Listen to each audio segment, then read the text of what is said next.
Hi, welcome to the award-winning Ed Brown Show. And I tell you, this is a very, very special show.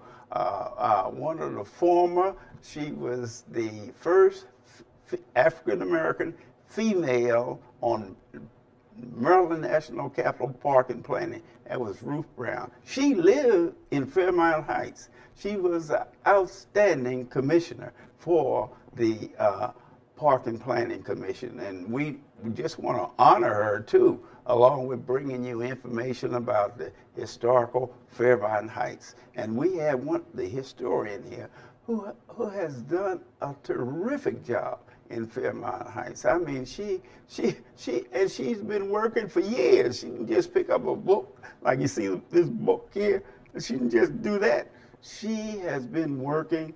I like to welcome Nancy Saxon. Nancy, welcome to the Ed Brown Show, and I'd like to commend you for the work that you've done for Fairmount Heights, and just an outstanding job. And most people don't know the history of Fairmount Heights. It goes all the way back to 1900, something like that. I guess I'm right, Nancy? Mm-hmm. And Nancy's going to give us some enlightenment about Fairmount Heights. And Nancy, tell us, how did you get involved, and how long have you been in Fairmount Heights? Well, I've been involved in Fairmount Heights back since I came on the council with the late Mabel Washington Luckett and them. And at my job, you know, I came from the United States Public Health Service, and they had put me through school. And in the federal government, when they put you through school, you got to pay back 4 years for every year they sent. Is that right? Uh-huh. And one day, there was so much going on in the town of Fairmount Heights. People was taking the people's property, the little people's property, and then Steny Hoyer, he was trying to help, and then John Nelson with the health department, social service. So one day I was at work, and the lady said to me, says, Nancy, you only will be coming here a couple days during the week, and you'll be going to this little town to help out because you had to pay your time back to the government because they educated. That's the way you paid. To pay you back. Paid the government back. Right, because you know, in the government, right, 4 years for every year. And when I asked the lady, where was it? And she said, the town of Fairmount Heights, and I just started laughing. Where is that, huh? And she wanted to know, why are you laughing so hard? I say, well, that's where I live at. And she said, well, there's no problem. You don't have to go. You can come to work every day and find out what's going on out there. And if it wasn't for Steny Hoyer and Mrs. Luckett, the late Mrs. Luckett, we wouldn't have been in a turmoil because they would go and get Steny, and then John Nelson was at the health department, and he would complain, and he says, Nancy, something had to be done. And that's how I got involved, because the town would have never been incorporated if it wasn't for the bottom. Mm-hmm. Now, I live in the bottom in Silver Vista.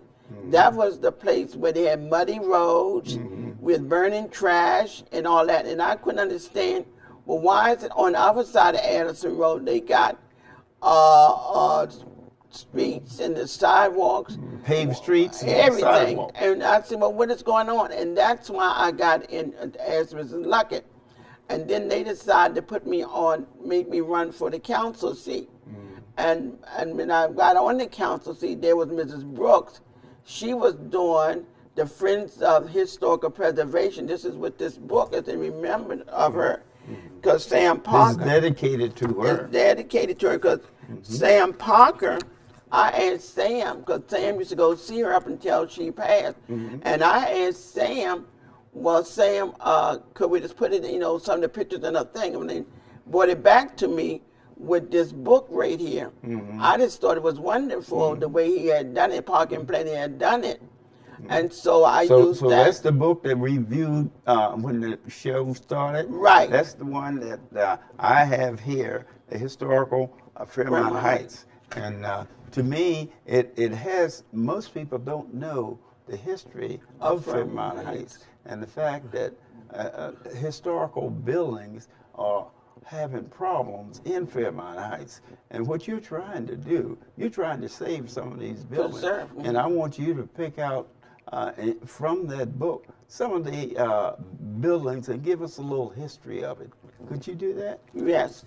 The first one everybody know about is the Pittman House. Mm-hmm. And Pittman, he came here back. You want to hold that up?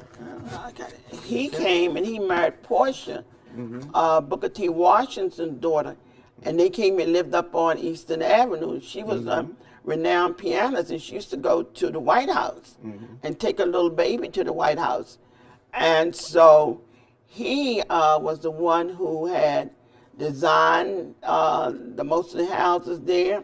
He even designed Garfield School under President Garfield, and I didn't know it because my sister always... What year was that?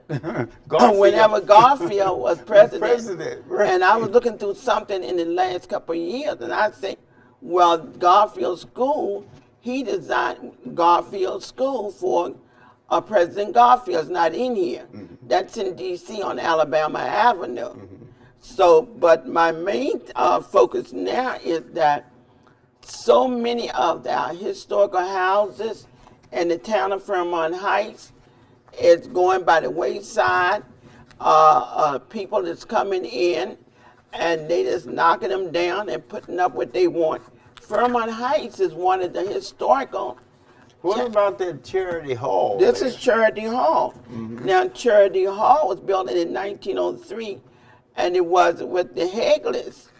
And what had happened is with the Charity Hall is now I find out that somebody in the county, they got the family. You know how families go when the mother died? Yeah, and the houses under the foreclosure. children. Right, the children. And they're having something, and I'm helping Mrs. Washington and her son to preserve it. Now, we're running into a little problem because somebody have sold the property. You know, when they come with that, when you go into foreclosure, they sell them to somebody and they fix the whole house. But when I called Steady Hoyer and I talked to Terrence, and Terrence said, no, Nancy, I'm checking into it because that house is on the National Register Historical House with the Historical District. So you just can't come in and tear things down. And what I'm having a problem with, that's called a charity house. It's called a charity hall. And Charity Hall. Charity Hall. It's a charity hall. Alder from is it's an important feature of Fairmount. The main block of the building was constructed by the Fairmount Heights Mutual Improvement Group. That was a group. Right. That was a group, and that was William. The architect was William Pittman. Right. Right. And that was in 1908.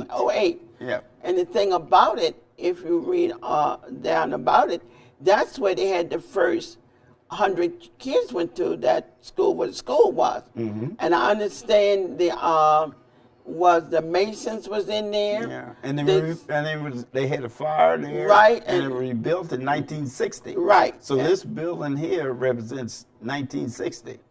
It's a beautiful building. It's a beautiful building. But now, what are they planning to do with that? You were talking about something about a library. The library. Is that building going to be No, this is not going to be with the library. What they're trying to do is put something else like artifacts in here, and because it's the family. But the library up at the Fairmount Heights Library, remember that Jack Johnson gave me the 4th floor of the library because that's a county building. But they renovated the library. And renovating the library, this girl, Gail Thomas, and some of them thought that they'll put what they back up on the wall. And that's where Pittman, and with all he did with the Y and all the things that went on in Fairmount Heights. And so now I am dealing with that now. And the lady who taken over the parking planning stated that they're looking for the pictures and they'll put it back up. What they did was, it was in a glass room, but they moved it behind the glass room, which I like because it's got on a brick wall and Miss Brooks' picture is back there. But the thing I don't like, that on the 4th floor, they done put this thing called Dream. And I go up there and there's a organ or some piano like they got, and music. Now, who would want music in a library? Now, this library, it's on 61st Street?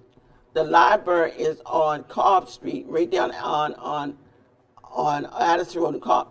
And that was the first library because, first African American library in the county, in the state, in the county. In the county. What was that, off of George Palmer Highway? No, it didn't start there. It started in a trailer. Then it was up in the little James Cleaners right there on the corner of Addison Road and Sheriff. Then it moved. Addison Road and Sheriff. Right. So the boundary, some people, when the Fairmount Heights, they got District Heights, they got a lot of different. Right. Tell us the boundaries of Fairmount Heights. Fairmount Heights boundary is on Sheriff Road, Eastern Avenue, and go down to Boston Tree Street and come around. And that's the boundary of Fairmount Heights. Well, and they had the marker there. But the thing is that when you go up Addison Road, there's Addison Chapel Cemetery. That was the first man in the war back in the 1800s, the Navy. He's there, and some people say it was in C. Pleasant because the marker, and some say part of it's in Fairmount Heights. But I'm working with them because I am a member of that church. And then I sit on... What church is that? St. Matthew's Episcopal Church. Was all, not of color.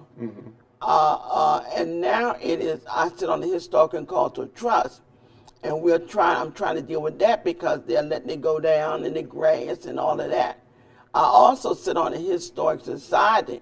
Oh, you do? Yeah. But how long have you been on the society? Historic Society about, it'll be the third year. Third year. Because John Peter, he wanted me to come and join him and Petro. Well, John Peter, he was on the library board, and he's one of the people who fought so hard with the library and told them that the floor was not being used and what we should use it for. And so that's where we will with that. But my main focus is if an event that I'm finding is that from the present to the future, that when we did Sheriff Road, coming down Sheriff Road, and we did that, and we're supposed to go to Boston Tree. Well, I don't know what happened to the money. The money got lost somewhere. And so what we... well, Park and Planning has to put that in their budget, is it? No. Where did money come from? That money came from HUD way back when housing. Remember they had those apartments behind Ebony Inn? The Fairmount Apartments. And that's when Glenn Denny and the governor, the new governor, his father was interested in doing a lot for Fairmount Heights. And then Glenn Denny took it over because he became county exec. After Hogan, when his time was up. Now, Hogan was instrumental in doing a lot of stuff in Fairmount Heights. Was that former Congressman? No. Larry Hogan or the state state daddy. Governor now? No, the governor's daddy. The governor's daddy. He was very instrumental in working with Fairmount Heights. So is he familiar with your situation in Fairmount Well, Heights? I'm going to tell you what's going to happen is that in a week or so, he have a gentleman named Wilson Wilkerson. And I met him at Prince George's County Community College because the state historical committee, they go out every 8 years. And Ted Mack, he had came to the town and talked to the elected officials about the Pittman House. And then he called me that night, Nancy, I went there and I just don't know what's going to happen because those elected officials sitting up there, they don't even look like they communicate with each other, so we got to do something. Then this gentleman leaned over me last month and he says, I got to go. He says, but I'm going to call you because, here's my card, because I want to come and sit and talk with you personally. He said, I'm from Cedar Heights. And so then after that, I looked at the card. He is the chief of staff for community initiative. For the present governor? For the present governor. For Hogan. Hogan. Okay. But he said he was raised up in Cedar Heights. Now the Charity family, Mrs. Washington, she's not on here, the Charity house. He knew about the house. He knew about the Hegleys because he said he knew some of them. And he had. Oh, he knew about the. Oh, he raised up. After I told him he knew it because he was raised, because you have 61st Avenue, a couple of streets, you be in Cedar Heights. And therefore, all that little area, they went to school and this and that. But he was out there in Utah doing something, but he's back now because, when you tell me, Nancy, I'm going to call you, and I give you time, and I said, look like that man ain't going to call, I better see what his problem is. So I know the governor, was under the weather. So when I called him and I told him that I thought you was going to call, so he set up an appointment. He's going to come in and talk to me one-on-one about Fairmount Heights, going to all the historical houses and what's going on in Fairmount Heights, each one of these houses. Then he wanted to tour. And so therefore, I'll be able to do it. Now, John Peter, by him being the Historical Preservation Commission, he's looking at all the houses all over that's on the historical places where they're tearing them down or what they're doing. These young people coming. They come from other places. They want to do what they want to do. So he's going to be. But the ruling, according to the county, is these are historical sites, and they shouldn't be bothered. They should be working with them because, like, we on the National Register with the Interior Department and the Federal Park and Planning, the feds, and so people think, well, I'm here and I'm the boss now. I can do what I want to do.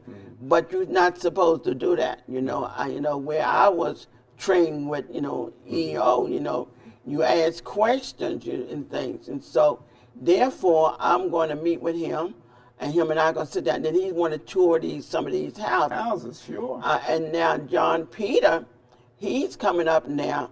On the radar, they dealing with the Mitchells. Now, everybody know Ma Mitchell. Ma Mitchell had the Underground Railroad over there across where Chapel Oaks, over in that area. And now her house was historical because of, and they look like they're saying that somebody's messing with them. So, well, Ma Mitchell, she lived in Fairmount Heights originally. Greater Fairmount Heights, because you got Sheriff Road, and then you got Chapel Oaks, and then you got, what is that, Deanwood Park. It sits up on the hill. And now understanding now that somebody went in and got it and them painted purple and whatever they did. Well, John Peter, he wants to be in on this meeting when I talk to the governor's office, because he know more, that's his job, and that's what he do down there. So this is what's going to happen, because something need to be done. My really thing that bothered me is that I'm from historical Uniontown, and I don't know if you know where historical. No, I don't. You tell us. Historical Uniontown is Anacostia. I found that in the book. Yeah, everybody knows where Anacostia is. I know it. But Uniontown, that's somewhere else. Right. But I found out that Anacostia was historical Uniontown, and I'm from the little place, T Street Hill. That's like up off Stanton Road, back over there, and where the lady used to raise flower, and Annie. Paul, and then every year she'd be up there and DuPont Circle right there. The lady sell the flowers. Is that right? Over there, she used to grow the flowers there. So that's where I'm from. And they had the Jewish cemetery where I used to play there. And, as a child, people say, well, Nancy, this. I say, well, I know what's segregation, but I kind of was with privilege because I had every kind of fruit tree we was raised up with. No kidding. We're right there in Fairmount Heights. No, we're over in where I'm from, Uniontown. Uniontown. That's Anacostia. Right. Okay. And therefore, I was used to being like Fairmount Heights, the country life. The dirt roads, the mud roads. It didn't bother me because that's where I was used to. And so that was the thing that really. But after I get here, what bothers me and what I don't understand is that Here you got people run for that council seat. They're on the council. And what they do, they say they lived in Fairmount Heights all their life. Now, somebody living in Fairmount Heights all their life, and you don't think, and Pittman, and you read about that in your history books? Because when I went to school, you didn't have, like they have now, you had Negro History Week. And I used to write about, what is his name, Du Bois, where he went to Tuskegee and he used to sleep up under the thing in the mud to go to school. Because he used to come here, and he actually stayed in Fairmount Heights while he was here. Right. And the thing is that's why, and I got that, I said, well, here's all the history I've been finding out about in school in D.C., and here I live amongst it, and if you ask them something, and that shouldn't be. I think that if you stating that you was born and raised from Fairmount Heights, you should be at the up at the thing, pushing, saying, we don't come in here and knock our houses down, and you look. Well, actually, they're officially historical sites. Wouldn't they? They got easements. Wouldn't the town have that on record, and actually when the zoning comes up for these different changes, that they wouldn't allow them to do that? Well, that's my question. When somebody come in for a permit, or for a permit to do something, they and like I had talked to the new code enforcer, you ask them, has the house been surveyed? Is the easement on it? And what's going on with the house? Just don't give a permit because somebody come in the door and say, we want to do this, rehab it or do this, because, the house is looking old, Okay, well, what's your contact with Park and Planning? They're the ones that... Park and Planning, John... Who's your contact with that? Oh, John Peter. He's historical preservation, he chaired. And you got Hal Berger and them. And I had to go down there with Miss Brooks' family, because like a couple of months ago, somebody was in there banging at a room to Mrs. Brooks' house, and they never went down there and got the right permits. So we found out through Howard, and we had to put on the docket back here in March, put it back on the docket a couple of months ago. We had to go and make special settlement historical site with the easement on it. So the little guy, Miss Brooks's daughter, live in Baltimore. Her daughter married this guy, and they wanted to fix it, but they wanted to add a room. And that's not the problem. Right. The problem, you got to get your right permits. You got to see if an easement on it. You got to check and see who's on the deed. Now, who's on your deeds, you got to check all of that out. But people that's going in there and they saying they're going to do this and going to do that, and I have a problem with that. Well, have you contacted your councilman that represents your district? He should be able to get Park and Planning to work with you, town of Fairmount Heights, to make sure that all the problems that you talked about, as far as additions and building different things on this property, is made properly. Well, the thing is, Andrea Harrison, she's the county councilman for our district. Harrison is the county councilman. And she was working with that. And then the other council person, well, Donna Edwards, I never, she come in the door, I wouldn't. She never come. I never seen her in front of my house asking about whatever. But now it's election time. I guess she'll come up in there. They do what they do. But the county council, they should know specifically. They do, because any changes is supposed to go through the planning board, and the final decision made by the county council. Right. And Ms. Harrison is working with Fairmount Heights. She's supposed to be on that particular problem, because it would be a shame for that to be, like Washington has houses there that they've added. House on them. They've added 2-story homes. They've added another story to right. homes, if they start doing that out here in the county, that won't be. I don't think that's a good deal. Start and then actually that's a violation if the house is officially a historical site and on the national registry. Register too. See. Well, the one thing I have, Betty Hewlett. Betty Hewlett, when she came out of Howard, she was our lawyer. Well, she's the president of Park and Planning Commission. And she took Sam Parker's place. She chairs, and she's right with me. And she said, "Nancy, anything you need, let me know." She's done a good job. She's done a good job, and therefore she's with me. And then John Peter can go to her and tell her the situation and the problem. And you got Fran up there.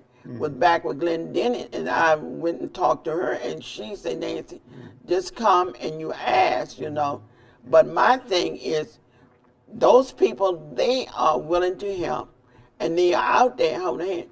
But then when you got your town people being complacent, I could say. The way people move in and out, I think some of the town people not aware of the historical facts of Fairmount Heights, whereas you're familiar with it because you've had contacts for years. Well, I would say a new person coming in don't know nothing. They don't do, but actually when those things happen, your civic association, you have a mayor, right?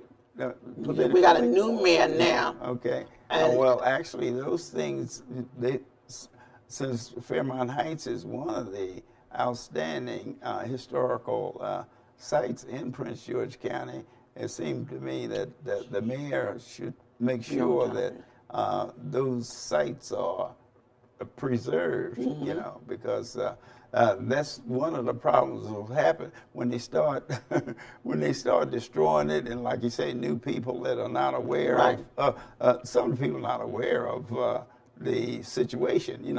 They see an old house or something, they just start to make changes. Let me just tell you, not cutting you off, let me just tell you what happened to me. Quickly tell us. To the last week or so. The gentleman, because I'm babysitting these two little dogs, and they kept barking up and he begged for me.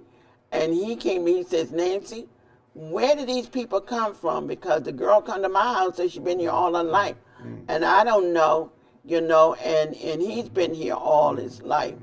And then only last night, one of the elected officials be on the thing, the mayor, she was saying, "Well, Nancy, maybe we don't need 7 people up there. Maybe we need, because the town's so small, maybe we need to go back to 5. I said, "Well, you're going to look it up because I know." Well, actually, the process, people like you that have been there for a while, the Civic Association and all of them should make it known the historical sites. And the historical sites, the enforcement should first come from Park and Planning and Fairmount Heights. Then they can really. But this is Nancy Saxon here. I mean, this is Miss Prince George County. She's been here for a long while. She had a lot of things that have happened because of her.